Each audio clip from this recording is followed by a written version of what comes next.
अच्छा तो डॉक्टर साहब हमें ये बताएँ कि अब वो जैसे कमर दर्द स्टार्ट होता है मतलब पहले कुछ दिन स्टार्ट होता है, पहले कम होता है या ज़्यादा इस तरह एक्सीड करता जाता है। लेकिन ये है कि जो फ़ालिज है वो अचानक होता है, तो इसकी क्या वजूहात हैं कि फ़ालिज की बीमारी वो अचानक लगती है, ये इससे कैसे बचा जा सकता है? अच्छा तो डॉक्टर साहब हमें ये भी बताएँ कि जो पेशेंट घर से नहीं आ सकते, वो घर पे इलाज कराना चाहते हैं, तो वो होम सर्विस भी आप दे रहे हैं?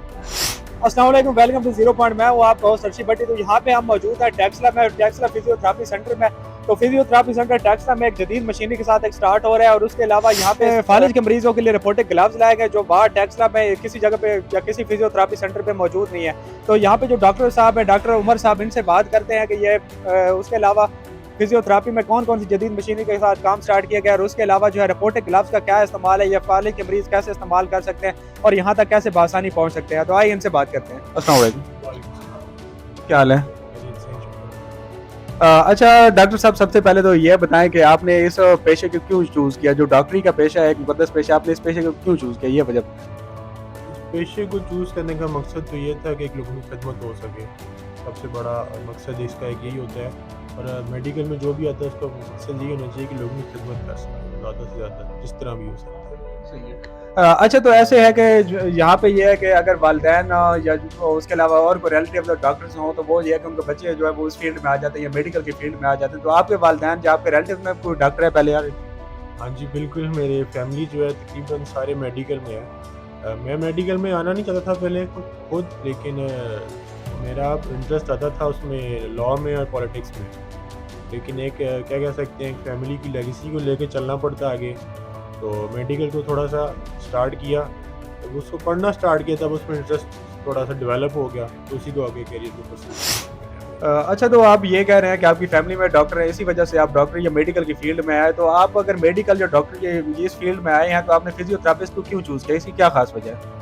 फिजियोथेरेपिस्ट चूज़ करने का मकसद ये था, एक तो मतलब मेरी फैमिली में फिजियोथेरेपिस्ट कोई नहीं है, मैं पहला ही हूँ। और दूसरा ये है कि इससे ये होता है कि मेरी अपनी जो मदर हैं, उन्होंने भी काफ़ी सफ़र की है इस पेन की वजह से, तो उनको फिजियोथेरेपिस्ट के पास रेफ़र करते रहे हैं। तो छोटे होते जब ये भी देखते रहे हैं कि यार ये काम जो है थोड़ा खिदमत में भी आता है, इसमें पेशेंट को आराम मिलता है और दुआएँ बहुत मिलती हैं। सबसे बड़ी बात ये है फिजियोथेरेपिस्ट की, कि जिस पेशेंट को आराम मिलता है तो वो दुआएँ देता है। ठीक है। अच्छा तो अभी आप ये कह रहे हैं कि आपकी वालिदा साहिबा को जो था कि वो कमर का दर्द ये यही मसला था, तो आप इस वजह से फिजियोथेरेपिस्ट बने हैं। तो अभी जो तकरीबन आपके पास पेशेंट आते होंगे वो ज़्यादातर पेशेंट का यही मसला होता है कि कमर का दर्द है। तो इस बारे में कुछ बताएँ कि ये दर्द किस वजह से स्टार्ट होता है और इसको मिनिमाइज़ कैसे किया जा सकता है? अच्छा, कमर दर्द मोस्ट कॉमन जो है, ये कमर दर्द है, बेशक जवान है या बूढ़े हैं, मर्द है या औरत है, उसमें कमर दर्द ये कॉमन डिजीज़ है एक। और ज़्यादातर ये होता है कि जब इसकी सबसे बड़ी वजह आती है एक मोटापा। जो मोटे लोग होते हैं उनको ज़्यादा होता है घुटनों में और कमर में दर्द। और दूसरा जो जो हमारे वेट लिफ्टिंग करते हैं, ज़्यादा भारी वज़न उठाते हैं, उनमें आता है। और दूसरा ये होता है कि कमज़ोरी की वजह से भी होता है। अक्सर जो कमर का दर्द वो बाद में जो टाँग में चला जाता है वो फिर बनता है sciatica। चौथा पाँचवा मोहरा होता है आम अल्फाज में समझाने के लिए। तो चौथे पाँचवें मोहरे के अंदर जो नस दब जाती है वो sciatica बनती है। तो उसका जो है उसकी वजह से ज़्यादा पेशेंट हमारे पास आते हैं। सही है। तो इसको मिनिमाइज़ कैसे किया जा सकता है? जो नेचुरल चीज़ें हैं वो खा के या नेचुरल जो खुराक है वो ऐड करके वो कोई बता दे कोई, इसको कम कैसे किया जा सकता है? इसमें नेचुरल तो ये सबसे बेहतर है कि आप अपनी डाइट है ना, सबसे बेस्ट डाइट रखें। दूध ज़्यादा पिएँ और उसके बाद सब्जियां इस्तेमाल करें ज़्यादा, और गोश्त खाएं, लेकिन ये नहीं कि हर टाइम ही गोश्त खाएं। कुछ आप अपना टाइम टेबल सेट करें डाइट के लिहाज से, उसमें उसके डाइट से कंट्रोल करना ज़्यादा बेटर है। सही है। अच्छा इसके अलावा हमें ये देखने में आया कि अब वो पाकिस्तान की निस्बत जो आउट ऑफ कंट्री या यूरोपियन कंट्री, अमेरिकन कंट्री है उसमें लोग जो 80-80 साल के हो जाते हैं, 100 साल के हो जाते हैं, लेकिन वो फिज़िकली फिट होते हैं और पाकिस्तानी लोग जो हैं वो यंग भी होता है, 30 साल का होता है, 35 साल का होता है, तो उस हिसाब से फिट नहीं होता। तो इसकी क्या ख़ास वजह को खुराक में कोई फ़र्क है या उसके अलावा कोई मौसमी है असरात है, या क्या चक्कर है इसमें? इसमें दो मेन वजूहत होती हैं। सबसे पहली वजह ये है कि जो खुराक है, हमारी डाइट है हमारे पाकिस्तान में, उसकी जो है थोड़ी सी कमी है, मतलब क्वालिटी वाइज कमी है। और दूसरी वजह ये आती है कि हमारे पाकिस्तान में ज़्यादातर कॉन्सेप्ट ये है कि जी अगर थोड़ा सा बीमार हो गए तो जब तक कोई टीका नहीं लगेगा या गोलियों का एक आपको बड़ा चार्ट नहीं मिलेगा तब तक आप अपने आप को समझते नहीं कि आपका इलाज हो रहा है। इसके कंपैरिजन में अगर बाहर के ममालिक में देखा जाए तो वो ये करते हैं कि डाइट को अपना अच्छा रखते हैं, और अगर कोई बीमारी आती भी है तो दवाइयों को सबसे कम प्रेफरेंस देते हैं, सबसे लास्ट पे रखते हैं कि पहले हम इसको नेचुरली ठीक करें, या बहुत हो जाए तो कोई फिजियो से ठीक करा लेंगे, कोई आपकी हड्डियों का या मसल्स का मसला है तो दवाइयाँ और ऑपरेशन लास्ट में जाते हैं। लेकिन हमारे पाकिस्तान में इसका सबसे उल्टा है कि अगर जैसे ही आपको ज़रा सा सर का दर्द हुआ या बुखार होगा, चलो जी आप टीके लगवा लें, गोली खा लें और ठीक हो गया। इसकी सबसे बड़ी वजह ये है कि जो हमारे लोगों की है उम्र इस वजह से भी कम होती है। अच्छा, तो डॉक्टर साहब हमें ये बताएं कि अब वो जैसे कमर दर्द स्टार्ट होता है, मतलब पहले कुछ दिन स्टार्ट होता है, पहले कम होता है या ज़्यादा, इस तरह एक्सीड करता जाता है, लेकिन ये है कि जो फालिज है वो अचानक होता है, तो इसकी क्या वजूहत हैं कि फालिज की बीमारी वो अचानक लगती है, ये से कैसे बचा जा सकता है? फालिज की बीमारी जो है ना, ज़्यादातर ये तब होती है जब आपका ब्लड प्रेशर और शुगर ये दोनों चीज़ें एकदम रेस कर जाती हैं।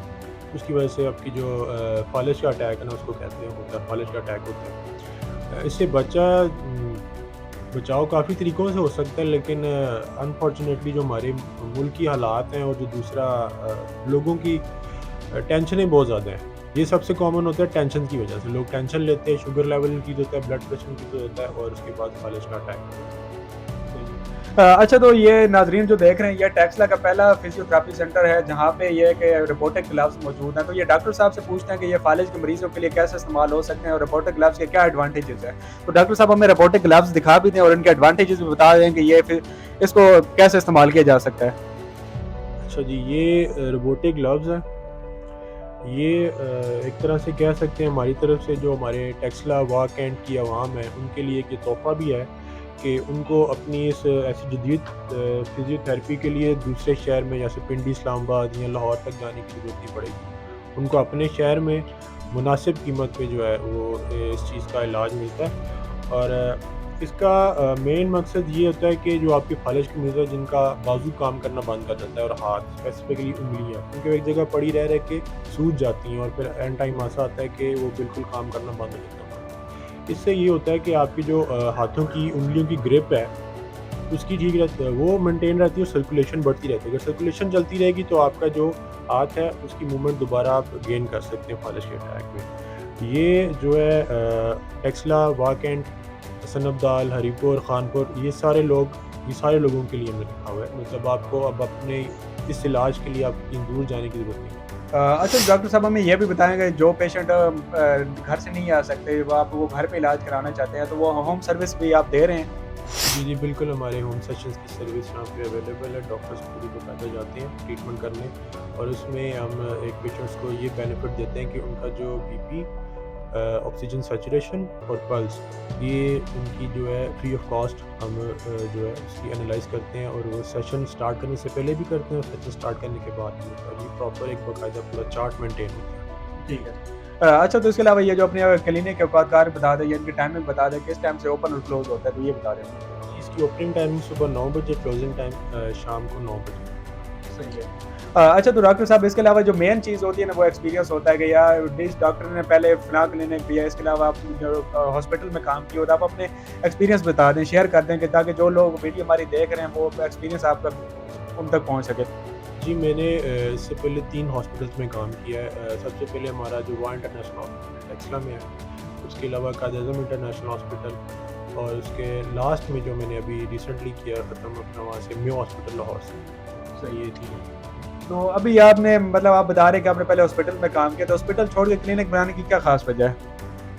क्लिनिक में आने की मेन वजह ये थी कि हॉस्पिटल में तो एक टाइम सेट है, मतलब अगर सुबह टाइम है तो सुबह 8 से 2 बजे तक होगा। इसके बस उस टाइम आपने ड्यूटी करना और डॉक्टर्स अवेलेबल हैं। अब कई लोग ऐसे हैं जो जॉब करते हैं और उनको छुट्टी होती नहीं है उस टाइम पे, क्योंकि वो टाइम उनका ऑफिस का टाइम होता है। तो क्लिनिक में ये होता है कि आप सुबह 9 बजे से रात 9 बजे तक हम लोग किसी बैठे होते हैं कि सुबह हम प्रेफर करते हैं कि हम जाए हमारे जो होम सेशंस हैं उनको जो है ट्रीट किया जाए। उसके बाद जो है 3 के बाद जो है 3 से रात 9 तक वो ये होता है कि हम अपने क्लिनिक पे जो पेशेंट्स आते हैं जो अपनी ड्यूटीज़ वगैरह से ऑफ होके आते हैं उनका ट्रीटमेंट।